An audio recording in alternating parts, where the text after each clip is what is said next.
చదువు సరదాగా ఛానల్కి స్వాగతం పిల్లలు. నేను శ్రీకాంత్, మీ లెక్కల మామయ్యను. తిరిగి వచ్చేసాను. మరి గణితం 4వ తరగతికి సంబంధించింది 1వ లెసన్ మనము పార్ట్ 1 ఆల్రెడీ నేర్చేసుకున్నాము. దాన్ని ఒకసారి చూద్దాం. వివిధ రకాల వస్తువులు ఇక్కడ ఉన్నాయి. మరి వివిధ వస్తువులు వేర్వేరు ఆకారాలు అనే చాప్టర్లో ఈ వస్తువులను చూసాము. అదేవిధంగా పట్టికలో వాటిని ఏవి ఏ ఆకారాలలో ఉంటాయో వాటిని రాయడం జరిగింది. అదేవిధంగా పై వస్తువులన్నీ దొర్లుతాయా లేక జారుతాయా అని చెప్పేసి ప్రాక్టికల్గా కూడా మనము తెలుసుకున్నాం. బంతి ఎలా వెళ్తుంది, పీప ఆకారంలో ఉండే వస్తువులు ఎలా జారుతాయా దొర్లుతాయా అని తెలుసుకున్నాము. మరి చివరిగా ఒకటి, కొన్ని వస్తువులు దొర్లుతాయి, ఇంకొన్ని జారుతాయి, మరికొన్ని వస్తువులు జారుతాయి మరియు దొర్లుతాయి ఎందుకు అనేది ప్రశ్న. దీనికి జవాబు నెక్స్ట్ వీడియోలో చెప్తానని మీకు చెప్పాను కదా. ఓకే, మరి ఈ వీడియోలో దానికి ఆన్సర్ చూద్దాం. మరి ఎందుకంటే బంతికి మూలలు అనేటివి లేవు కాబట్టి చాలా చక్కగా దొర్లుకుంటూ వెళ్ళిపోతుంది. మరి పీప ఆకారం గల వస్తువులకైతే దానికి రెండు వైపులా అంచులు ఉన్నాయి కాబట్టి మూలలు అయితే లేవు కాబట్టి దొర్లుతున్నాయి, జారుతున్నాయి. అదేవిధంగా సూట్ కేసు కానీ అగ్గిపెట్టె కానీ ఇలాంటి వస్తువులకి మొత్తము మూలలు ఎక్కువగా ఉంటాయి కాబట్టి వీటిని మనం కదిలించగలము, జారుతాయి కానీ దొర్లవు. కాబట్టి మరి ఇప్పుడు నెక్స్ట్ దానికి సంబంధించిన యాక్టివిటీ మనం ఈరోజు తెలుసుకుందాం. ఇక్కడ చూడండి పిల్లలు, కృత్యం ఉంది ఒకటి, పేజ్ నెంబర్ 3. ఓకే, మరి కృత్యంలో ఏం చేస్తున్నారో చూద్దాం. నిత్య తన 5 స్నేహితురాళ్లతో కలిసి ఆడుకుంటున్నది. పల్లవి కళ్ళకు గంతలు కట్టి అందరూ ఒక బల్ల చుట్టూ తిరుగుతూ తనకు ఇష్టం వచ్చినంతసేపు చప్పట్లు కొట్టమని చెప్పారు. పల్లవి చప్పట్లు కొట్టడం ఆపగానే ఎక్కడి వాళ్ళు అక్కడే ఆగిపోవాలి. వాళ్ళలో ఎవరైతే బల్ల యొక్క మూలల వద్ద నిలబడి ఉండరో వాళ్ళు అవుట్ అయినట్లు అని ఆట నియమం చెప్పారట. మరి అదేవిధంగా ఇక్కడ పల్లవి చప్పట్లు కొడుతోంది చూడండి. పిల్లలందరూ కూడా రౌండ్గా తిరిగారు. మనం చైర్స్ గేమ్ ఆడుతూ ఉంటాం కదా, అటువంటిది అన్నమాట. ఓకే, మరి ఇందులో ఈ ఆటలో ఎవరు ఓడిపోయారు, ఎవరు అవుట్ అయ్యారు ఒకసారి చూద్దాం. రైట్, ఇక్కడ మనం చూస్తే గీత, అదేవిధంగా నిత్య, మాధురి, లత, ఈ 4 కూడా టేబుల్ యొక్క చూడండి ఇవి మూలలు, ఈ మూలల దగ్గర ఉన్నారు. కానీ సీత మాత్రం వేరుగా ఉంది. అందుకొరకు సీత అవుట్ అయినట్లుగా భావించాలి. వీటిని మూలలు అని మనం చెప్పుకుంటాం. ఓకేనా. మరి అదేవిధంగా అంచులు అనేటివి కూడా మనకి ఉంటాయి. మరి అంచుల గురించి కూడా తెలుసుకుందాం. మరి మూలల గురించి కూడా ఇక్కడ మరొక ఎగ్జాంపుల్ ఉంది. మీకు లైవ్ ఎగ్జాంపుల్ చూపిస్తూ మీకు తెలియజేస్తాను. ఓకేనా. ఒక ఇటుక, అదేవిధంగా ఒక బాక్స్ ఉంది. ఓకే, రెడీగా ఉండండి. ఓకే పిల్లలు, మరి ఇక్కడ మీ కొరకు ఒక ఇటుకనైతే తీసుకొచ్చాను. మరి ఇటుక ఇక్కడ మనకి ఎగ్జాంపుల్ ఇచ్చారు కదా, మరి అదే ఇటుకని తీసుకురావడం జరిగింది. దీంట్లో అంచులు మూలలు ఎలా ఉంటాయో చూద్దాం. ఓకేనా. చూడండి, దీనిని అంచు అని పిలుస్తారు. ఇలా గీస్తున్నాను, ఇది అంచు. మనకు చిత్రంలో కూడా చూపించారు కదా. అదేవిధంగా ఇది కూడా ఒక అంచు. రైట్, అదేవిధంగా ఇది కూడా అలాగే ఉంది కదా, ఇది 3వ అంచు. రైట్, ఇది 1, 4. మరి ఈ వైపున 4 అంచులు మనకు కనబడ్డాయి. అదేవిధంగా మనకి ఇటు సైడ్ కూడా ఉంటాయి. చూద్దాం. చూసారా, ఇది ఒకటి 4 వచ్చినాయి. ఇది నెక్స్ట్ 5వది 6.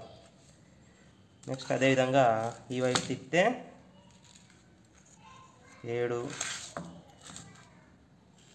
8. ఇప్పుడు ఇక్కడ 9, 10. అదేవిధంగా 11, 12. అంటే మనకి ఒక ఇటుకకి మనకి 12 అంచులు మనకి కనిపిస్తున్నాయి. అదేవిధంగా మరి మూలలు ఎన్ని ఉన్నాయో ఒకసారి మనం చూద్దాం. మూల అంటే చెప్పుకున్నాం కదా, ఇది మూల, రైట్. ఇక్కడ 1, 2, రైట్, 3, ఇది ఒకటి 4 అయిపోయినాయి. ఒకసారి ఇటుకని ఇలా మార్చుదాం. 5, 6, ఇక్కడ 7, ఇది ఒకటి 8. రైట్. టెక్స్ట్ బుక్లో మీకు ఇటుకకి ఎన్ని అంచులు ఎన్ని మూలలు ఉన్నాయని ఇక్కడ డాష్లు ఇచ్చాడు, దాంట్లో రాసుకోండి. మనకి ఎన్ని అంచులు వచ్చాయి? 12 అంచులు వచ్చాయి. మూలలు 8 రావడం జరిగింది. అదేవిధంగా మనకి ఇక్కడ ఒక బాక్స్ కూడా ఉంది. మరి ఆ బాక్స్ కూడా ఎగ్జాంపుల్గా చూద్దాం. మరి నా దగ్గర అయితే ఆ బాక్స్ లేదు, మీ కొరకు వేరే బాక్స్ తీసుకొచ్చాను. ఇది అటువంటిదే సూట్ కేస్ లాగా, అంటే ఆ ఇనుప రేకు డబ్బా లాగా ఉన్న ఒక బాక్స్. దీనికి కూడా చూద్దాం. అంచులు మొదలు లెక్క పెడదాం. 1, 2, 3, 4. మళ్ళీ ఇటువైపు 5, 6, 7, 8. ఓకే. 9, 10.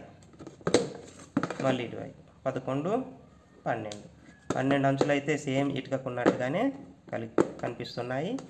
అదేవిధంగా మూలలు లెక్క పెడదాం. 1, 2, 3, 4, 5, 6, 7, 8. రైట్. 8 మూలలు అయితే మనకు కనిపించాయి పిల్లలు. మరి మీరు చక్కగా అందులో రాసుకోండి. ఓకేనా? నెక్స్ట్ పేజీకి వెళ్ళిపోదాం. Page number 4. ఇక్కడ పాచిక ఆకారంలో గల వస్తువులకు ఎన్ని అంచులు ఎన్ని మూలలు ఉన్నాయని చెప్పేసి ఇక్కడ అడగడం జరిగింది. మరి పాచిక ఆకారంలో ఉండే వస్తువులని ఒకసారి చూద్దామా? ఓకే పిల్లలు, మరి మన దగ్గర అయితే డైస్ ఉంది. మరి డైస్ మీద సేమ్ అదే విధంగా లెక్క పెడదాం. పాచిక అనుకుంటాం కదా. ఫస్ట్ ఇటు సైడ్ పెడుతున్నా. 1 ఒక పాయింటర్ కానీ పెన్ తోటి కానీ చూపిస్తా. ఏలు అడ్డం వస్తుంది కదా, చూడండి. ఇక్కడ 1, ఇటు 2, 3, 4. అదేవిధంగా ఇటువైపు చూద్దాం. 5, 6, 7, 8. ఇటు సైడు 9, 10. ఇటు 11, 12 అంచులు మనకున్నాయి. మూలలు ఒకసారి చెక్ చేద్దాం. 1, 2, 3, 4. ఈ వైపున 4 మూలలు. ఇలా మరలేస్తే ఇటొక 4 మూలలు. రైట్. ఇంకా మిగిలినవి ఏమీ లేవు కాబట్టి 8 మూలలు అయితే మనకు వచ్చినాయి.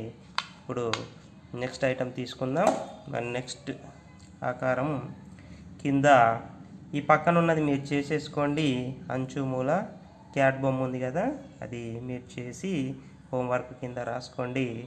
జోకర్ టోపీ ఆకారం గల వస్తువులకు ఎన్ని అంచులు ఎన్ని మూలలు ఉన్నాయని చెప్పేసి ఇక్కడ ఇవ్వడం జరిగింది. మరి జోకర్ టోపీ నేను మీ కొరకు తీసుకొచ్చాను. మరి జోకర్ టోపీకి అయితే మరి ఇక్కడ చూడండి, ఇలా గుండ్రంగా ఒక్కటే ఒక అంచు మనకి కనిపిస్తుంది. ఓకేనా? ఇంకా వేరే అంచులేమీ లేవు. కాకపోతే మూలలు కూడా అంతే, ఒకటే ఒకటి ఇక్కడ కనబడుతుంది. పక్కన ఐస్ క్రీమ్ కోన్ ఉంది కదా, అది కూడా అంతే ఉంటుంది. రైట్? అంటే ఒక జోకర్ టోపీ కానీ అలాంటి ఆకారం గల వస్తువులకి ఒక అంచు ఒక మూల మాత్రమే ఉంటాయి. ఓకే, నెక్స్ట్ ఇంకొకటి తీసుకుందాం.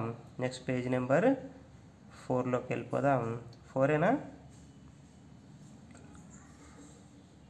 ఇక్కడ పీపా ఆకారంలో గల వస్తువులకు ఎన్ని అంచులు ఎన్ని మూలలు ఉన్నాయని అడిగారు. మరి పీపా ఆకారంలో ఉండే వస్తువు అంటే నా దగ్గర అయితే ఒక సెల్ ఉంది, ఇలా దొర్లుతుంది కదా, ఇది. రైట్, దీనికైతే చూద్దాం. ఎక్కడ కూడా మూలలు అనేటివి అయితే లేవు, చాలా గుండ్రంగా నున్నగా ఉంది. మూలలు అంటే ఈ విధంగా ఉండాలి మనకి. ఇలా ఇక్కడ నుంచి ఒక అంచు, ఈ నుంచి ఒక అంచు, కింది నుంచి ఒక అంచు, కనీసం 2 కానీ 3 కానీ అంచులు కలిసే చోటు ఇక్కడ మనకి మూల ఇలా తగులుతూ ఉంటుంది, గుచ్చుకుంటుంది. మరి దీనికి అలాంటివి అయితే ఏమీ లేవు కదా. దీనికి అంచులు చూద్దాం. ఇలా గుండ్రంగా పైన మాత్రం ఇలా ఒక చుట్టుగా ఒక అంచు, ఇటొక అంచు, అంటే అటువైపు ఇటువైపు 2 అంచులు మాత్రమే ఉన్నాయి. ఎటువంటి మూలలు లేవు, 0. రైట్? అదేవిధంగా ఆలోచించండి, చర్చించండి అని చెప్పేసి మీకు ఒక యాక్టివిటీ అయితే ఇక్కడ కనిపిస్తోంది. బంతి పీపా ఆకారంలో గల వస్తువులు మాత్రమే దొర్లుతాయని నీవు ఎందుకు భావిస్తున్నావు?